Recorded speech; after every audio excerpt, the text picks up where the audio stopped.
Hello guys, आज आर्या को हम पिलाने वाले हैं खांसी की दवाई, क्योंकि इसको हो रही है खांसी 3 दिन से।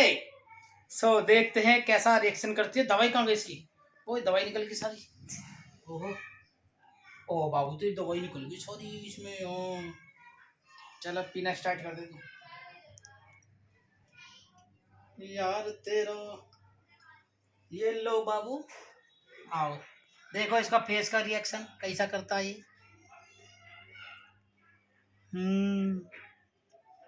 अच्छी है, कड़वी है।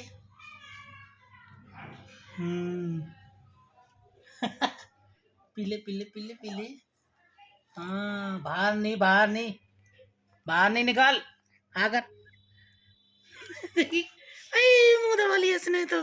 हाथ भी सना लिए, हाथ भी सना लिया। कपड़े अब चेंज करने पड़ेंगे इसके। अब ज्यादा मत पिला, रहने दो।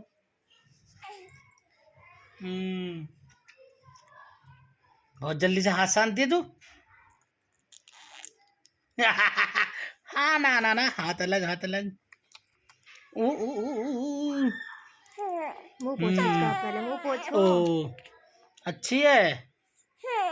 ओ बाबू, बस 1 मिनट पी लो। बस पी लिया, हो गया। दिखा। बस।